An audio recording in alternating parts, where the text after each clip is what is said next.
fight with Bruce Lee, I'm gonna tell you, my opinion, Bruce Lee was the greatest martial artist that ever lived. Un combat avec Bruce Lee. Je vais vous dire mon opinion. Mon opinion, c'est que Bruce Lee était le plus grand artiste martial qui ait jamais vécu. Avant sa mort, la légende des arts martiaux Jim Kelly a fait une déclaration qui a choqué même les fans les plus dévoués de Bruce Lee. Il a dit avoir vu ce qu'aucune caméra n'a jamais pu capturer. Une preuve indéniable de la vraie puissance de combat de Bruce Lee. Pas mise en scène, pas répétée, mais le genre de puissance qui pourrait faire taire tous les critiques qui ont toujours dit que Bruce Lee n'était qu'un acteur. Tout d'abord, j'ai le plus grand respect pour Bruce Lee et je ne pense pas que quiconque à l'époque de Bruce Lee, durant son ère, avant sa mort, aurait pu battre Bruce Lee. Pendant des années, les rumeurs ont circulé sur ce que Bruce Lee pouvait réellement faire dans un vrai combat. Mais les mots de Kelly ont tout changé. Il a décrit un niveau de compétence qui défiait la taille, la force et même la logique. Qu'a vraiment vu Jim Kelly? Et pourquoi a-t-il attendu si longtemps pour le dire au monde? Restez avec nous, car ce qu'il a révélé sur Bruce Lee va remettre en question tout ce que vous pensiez savoir. Si vous êtes passionné par les légendes des arts martiaux, abonnez-vous maintenant et activez la cloche pour ne rien manquer de nos révélations exclusives. La question sans réponse. Avant sa mort, Jim Kelly aurait fait une déclaration qui suscite encore le débat parmi les critiques et les historiens des arts martiaux. Il insistait sur le fait que la capacité de Bruce Lee en tant que combattant transcendait toutes les mesures conventionnelles, que sa vitesse, sa précision et son contrôle le plaçaient dans un royaume au-delà de toute comparaison. Kelly ne se livrait pas à la légende ou au culte du héros. Il parlait en tant qu'artiste martial chevronné qui avait été témoin de première main de la puissance de Lee. Ces mots portaient le poids de l'expérience. Un professionnel reconnaissant un autre maître dont la compétence défiait l'analyse et dont la présence ne pouvait être vraiment comprise que par ceux qui se tenaient devant lui, la conclusion de Kelly était sans ambiguïté. Bruce Lee était intouchable. Cette évaluation avait une crédibilité exceptionnelle parce que Kelly parlait par expérience, pas par admiration. Il avait formé, concouru et enseigné au plus haut niveau des arts martiaux. Son évaluation de la technique de Lee venait d'une analyse de première main, éclairée par des années de combat pratiques. Mon opinion, c'est que Bruce Lee était le plus grand artiste martial qui ait jamais vécu. D'accord, c'est mon opinion, j'ai combattu beaucoup de grands champions. J'ai entraîné beaucoup de grands champions, mais Bruce était comme un cran au-dessus de tout le monde. Il pouvait le faire pour de vrai. Kelly aurait décrit le timing et la précision de Bruce Lee comme quelque chose qu'il n'avait jamais vu. Les mouvements de Lee étaient rapides, mais plus important encore, efficaces. Ses réactions étaient basées sur l'anticipation, pas sur le réflexe. Une capacité à lire l'intention plutôt que le mouvement. Chaque frappe, chaque pas et chaque pose semblaient calculés pour créer des ouvertures avant que les adversaires ne les reconnaissent.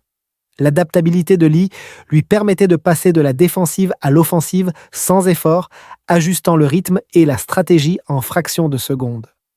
Kelly a également noté que la capacité technique de Bruce Lee était inséparable de son conditionnement. Sa puissance explosive venait d'un entraînement rigoureux en pliométrie, isométrie et exercice de vitesse.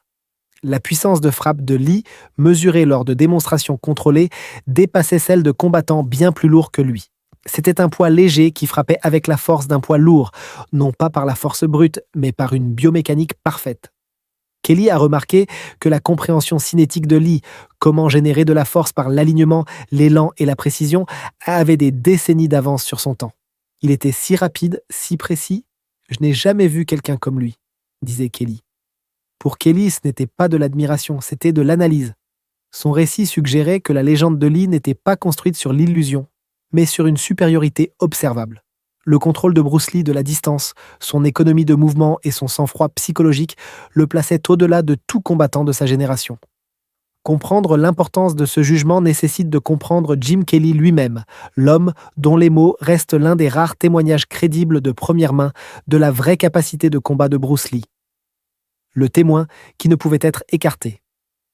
Jim Kelly était un artiste martial légitime bien avant sa célébrité au cinéma. Il a obtenu la reconnaissance en tant que champion national de karaté, respecté tant pour sa précision technique que pour sa discipline compétitive. Son approche de l'entraînement était systématique, axée sur le contrôle de la distance, la génération de puissance et la préparation mentale. Ces mêmes principes ont façonné sa manière d'évaluer les autres, y compris Bruce Lee. Au début des années 1970, Kelly était devenu l'un des artistes martiaux afro-américains les plus en vue aux États-Unis. Son expérience dans les combats de tournoi et la compétition en contact complet lui avait donné une idée claire de ce qui séparait la théorie de l'application. Lorsqu'il a rejoint le casting d'Opération Dragon, il ne s'attendait pas à rencontrer un père dont la maîtrise du mouvement surpassait la sienne. Pourtant, après avoir rencontré Lee, sa perception du combat a changé. Quand j'ai rencontré Bruce pour la première fois, c'était comme rencontrer une force de la nature. Il avait cette énergie, cette intensité. On pouvait la ressentir dès qu'il entrait dans la pièce, dirait Kelly plus tard. Derrière la caméra, les deux hommes s'entraînaient quotidiennement. Kelly a décrit plus tard comment Lee testait chaque technique sous stress, ajustant la mécanique jusqu'à ce que l'efficacité soit absolue. Leurs sessions n'étaient pas chorégraphiées, mais expérimentales, axées sur le timing, la réaction et le contrôle psychologique. Kelly se souvenait, c'était un perfectionniste. Il travaillait plus dur que quiconque que j'ai jamais vu. Bruce traitait le sparring comme un travail de laboratoire. Chaque échange était enregistré mentalement, analysé et affiné. Kelly se rappelait que Bruce pouvait changer de rythme en plein mouvement. Un demi-coup de poing se transformait en piège, une feinte en contre-attaque.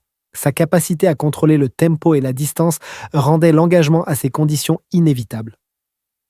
Kelly a appelé cela le combat scientifique, un processus guidé par le feedback et l'observation, pas la répétition.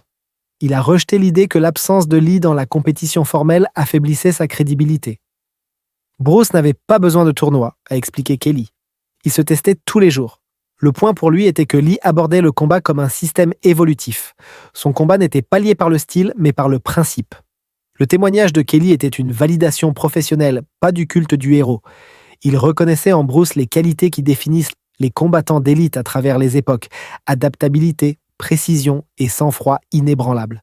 Mais qu'a vraiment vu Kelly de première main dans ses sessions privées avec Lee, au-delà de la performance? Jim Kelly a fait une distinction qui reste centrale pour comprendre Bruce Lee.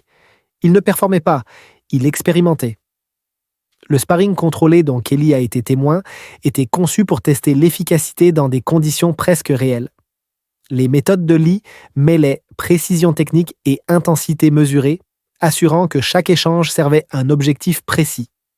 Kelly a décrit que pendant le sparring, Bruce pouvait lire l'intention d'un adversaire à travers des signaux subtils, les schémas respiratoires, les changements d'équilibre ou la tension des épaules. Sa vitesse semblait surnaturelle, mais c'était le produit d'une conscience prédictive. Il se déplaçait en réponse à la probabilité, pas à la réaction. Cela lui donnait l'air d'avoir une demi-seconde d'avance sur n'importe quel adversaire. En pratique, Lee utilisait ses coups de pied pour réguler la distance, forçant les adversaires à s'engager selon ses conditions. Une fois à portée, ces combinaisons de mains se fondaient en mouvements continus uniques. Kelly a noté que l'efficacité de Lee était constante à travers toutes les variables. S'il était limité aux coups de poing, il dominait. S'il était restreint aux coups de pied, il s'adaptait sans hésitation. Bruce avait de l'avance sur son temps. Il ne pratiquait pas seulement des styles, il les déconstruisait et les reconstruisait. Son intégration technique était complète, chaque membre fonctionnant indépendamment, mais synchronisé dans un rythme unifié. Tout aussi frappant était son contrôle. Kelly a observé que Lee pouvait retirer ou étendre les frappes à quelques millimètres du contact. Sa calibration démontrait une compréhension exacte de la force, de la distance et du timing. L'intention n'était pas de dominer par la force, mais de dominer par la pensée. Il recherchait la précision plutôt que l'agression, la structure plutôt que le spectacle. Le sang-froid de Lee renforçait son avantage. Kelly se souvenait de lui comme calme et analytique dans chaque échange, maintenant sa conscience même sous pression. Il considérait le sparring comme une collecte de données, identifiant des schémas, cataloguant les réponses et s'ajustant en conséquence. Ses partenaires de sparring faisaient partie d'une expérience continue d'adaptation. Kelly a conclu que le succès de Bruce Lee n'était pas défini par la compétition, mais par la complétude de sa compréhension.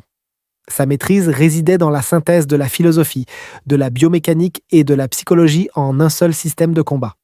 Il étudiait le mouvement lui-même, pas seulement la pratique de la technique. Pour Kelly, c'était la preuve d'une vraie maîtrise. Bruce Lee ne poursuivait pas la victoire, mais la précision. Il affinait la performance humaine en temps réel. Les enregistrements de ses sessions privées les restent rares. Pourtant, la cohérence des témoignages de ceux qui se sont entraînés avec lui renforce un fait unique. La compétence de combat de Bruce Lee était réelle, mesurable et inégalée. Et de ces récits de première main commence l'analyse la plus objective de la capacité de Bruce Lee. Pas la légende, mais le combattant derrière elle. Mais que s'est-il vraiment passé à huis clos, loin des caméras et des foules? Qu'a vu Jim Kelly dans ses sessions privées que le monde n'a jamais vues? Les moments où la compétence légendaire de Bruce Lee a été testée, prouvée et respectée par les meilleurs combattants de l'époque. Ce que les caméras n'ont jamais capturé. Jim Kelly décrivait souvent un aspect de l'entraînement de Lee qui n'a jamais été documenté. Loin des plateaux de tournage et des démonstrations publiques, Bruce s'engageait dans un sparring constant avec des artistes martiaux d'élite de son époque. Kelly a clarifié que ces sessions n'étaient pas des exhibitions pour la publicité, mais des évaluations privées de compétences menées dans des conditions réalistes contrôlées. On s'entraînait dur. Bruce décortiquait chaque mouvement, chaque angle. Il était obsédé par l'efficacité.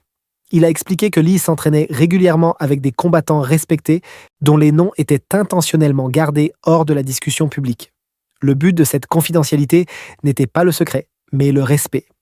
Ceux qui ont fait du sparring avec Lee comprenaient qu'ils avaient rencontré un niveau de précision et de contrôle qui ne nécessitait aucune validation publique. Chaque échange était technique plutôt que conflictuel, axé sur l'apprentissage plutôt que sur la preuve de domination. Kelly a dit que la cohérence de ces rencontres prouvait que la réputation de Bruce était fondée sur une compétence démontrable. Sa vitesse, son timing et sa retenue étaient évidents pour quiconque l'affrontait directement. Selon Kelly, ceux qui ont fait l'expérience du sparring de Lee n'avaient aucun doute sur sa capacité et aucun désir de la sensationnaliser. La compréhension tacite était professionnelle. Ce qui se passait à l'entraînement restait entre combattants. Lorsqu'on lui a demandé pourquoi aucune vidéo de ces sessions n'existait, Kelly a expliqué que les filmeurs auraient compromis leur objectif. Lee traitait le sparring comme une expérimentation, pas comme une performance. L'enregistré aurait transformé la recherche en spectacle. Il savait, a dit Kelly, qu'il n'y avait rien à prouver à qui que ce soit d'autre. Pour ceux qui étaient moins présents, la preuve était évidente. La décision de Kelly de ne pas divulguer les noms reflétait ce même professionnalisme. Il a souligné que ce qui importait n'était pas qui faisait du sparring avec Bruce, mais ce que ces sessions démontraient. Que la compétence de Bruce Lee était testée à plusieurs reprises contre une résistance réelle et constamment validée. Malgré cela, certains critiques ont soutenu plus tard que l'absence de Lee dans les tournois publics affaiblissait sa crédibilité. Kelly a confronté cet argument directement, le présentant comme une incompréhension de ce que le système de Bruce Lee était conçu pour accomplir. Alors, pourquoi les critiques remettent-ils encore en question l'héritage de Bruce Lee simplement parce qu'il a évité les tournois?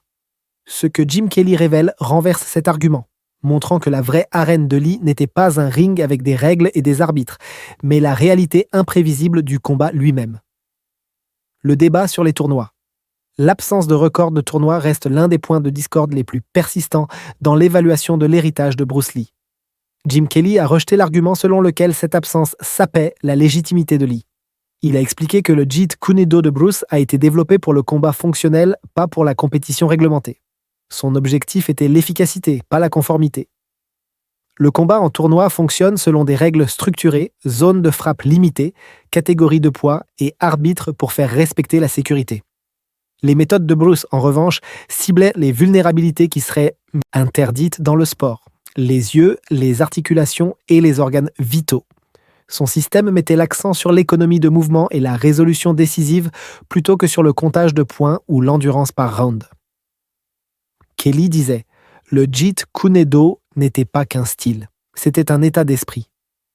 Bruce t'apprenait à penser, à t'adapter. » Kelly a souligné que ce n'était pas un évitement de la compétition, mais un alignement avec l'objectif. Lee s'entraînait pour la réalité, pas pour les trophées. Kelly a également souligné que de nombreux élèves de Bruce, des combattants comme Joe Louis et Chuck Norris, excellaient dans les tournois en utilisant les principes qu'il enseignait. Leur succès démontrait que son entraînement se traduisait efficacement en performance compétitive. Si Lee avait choisi de concourir, Kelly croyait qu'il se serait adapté sans problème, car l'adaptabilité était le fondement de sa méthode. Il évoluait toujours, c'est ce qui rendait le Jeet Kune Do si puissant. Il n'était jamais terminé, a dit Kelly. Pour Bruce, le but de l'entraînement n'était pas de valider sa capacité par des médailles, mais d'éliminer l'inefficacité. Kelly a dit que Lee voyait le corps comme un système à ingénier pour un rendement maximal dans n'importe quelle circonstance. Les règles étaient des variables à ajuster, pas des obstacles. Cette distinction a recadré tout le débat. Le manque de titre formel de Bruce Lee n'était pas une preuve de limitation, mais de concentration. Il voyait les arts martiaux comme une préparation à l'imprévisible, pas comme un sport lié par la réglementation. La défense de Kelly de cette philosophie prouvait un point plus large. La domination de Bruce Lee n'était pas situationnelle, mais systémique. Son véritable terrain d'essai était le sparring lui-même, l'environnement où son contrôle et son adaptabilité étaient mesurés quotidiennement. Comment peut-on dominer avec vitesse et puissance sans jamais causer de dommages? L'art de la domination contrôlée. Si vous appréciez ces révélations incroyables, pensez à liker cette vidéo et à la partager avec vos amis passionnés d'arts martiaux. Jim Kelly a décrit le sparring de Bruce Lee comme une étude de précision. Chaque session démontrait du contrôle sous pression, de la puissance sans imprudence et une compréhension exacte du timing. Kelly a dit que Bruce pouvait anticiper l'action d'un adversaire avant qu'elle ne se développe complètement, interceptant les attaques avec des contre-frappes si rapides qu'elles semblaient simultanées. Le contrôle de Lee sur la distance était absolu. Il ajustait continuellement la portée et le rythme, créant un tempo qui forçait les adversaires à réagir plutôt qu'à initier. Kelly a souligné que ce contrôle n'était pas de l'intimidation, c'était de l'efficacité calculée. Bruce utilisait une énergie minimale pour produire un effet maximal. Malgré l'intensité de ses sessions, Lee ne mettait jamais ses partenaires en danger. Kelly a décrit le sparring avec lui comme à la fois humiliant et instructif. Bruce pouvait opérer à pleine vitesse tout en maintenant une sécurité complète, démontrant une conscience de la puissance que peu de combattants atteignent. Bruce est le genre de gars qui pouvait faire du sparring avec toi, frapper et donner des coups du copier, peu importe ta taille, et ne pas te blesser, a dit Kelly. Cette capacité à dominer sans blesser reflétait une maîtrise totale du mouvement. Kelly se rappelait comment la coordination de Bruce unifiait tout son corps. Les frappes des mains et des pieds étaient synchronisées à travers un centre d'équilibre partagé, produisant un mouvement continu plutôt que des attaques isolées. Même lorsque les adversaires tentaient de perturber le rythme ou la distance, Lee s'adaptait instantanément, maintenant le contrôle de l'engagement. Pour Kelly, cette capacité définissait la philosophie de combat de Bruce. L'efficacité exprimée par la retenue. Il était capable d'une force écrasante, pourtant sa discipline prévenait l'excès. Chaque session était un exercice de précision où la domination était mesurée non par l'agression, mais par la maîtrise de l'intention. Kelly a dit que faire du sparring avec Bruce ressemblait moins à de la compétition qu'à être étudié. Chaque mouvement était analysé, catalogué et affiné. Bruce testait des théories en temps réel, utilisant l'interaction en direct comme donnée pour l'amélioration. Cette combinaison de sang-froid, d'adaptabilité et d'analyse rendait Bruce Lee unique parmi les combattants de sa génération. Son approche élevait le sparring de la pratique à la recherche, un environnement contrôlé où la maîtrise pouvait être observée et améliorée. Pour comprendre complètement cette approche, Kelly a soutenu qu'il faut examiner les fondations en dessous, l'état d'esprit qui a transformé Lee de praticien en innovateur. L'esprit du combattant. Selon Jim Kelly, la plus grande force de Bruce Lee trouvait son origine dans son esprit. Son entraînement était guidé par l'analyse, pas par la routine. Il abordait les arts martiaux comme une expérience continue, décomposant les techniques en leurs composantes mécaniques et psychologiques. Chaque session testait des hypothèses sur le mouvement, l'équilibre et le comportement humain. Bruce croyait que la maîtrise nécessitait la compréhension plutôt que la mémorisation.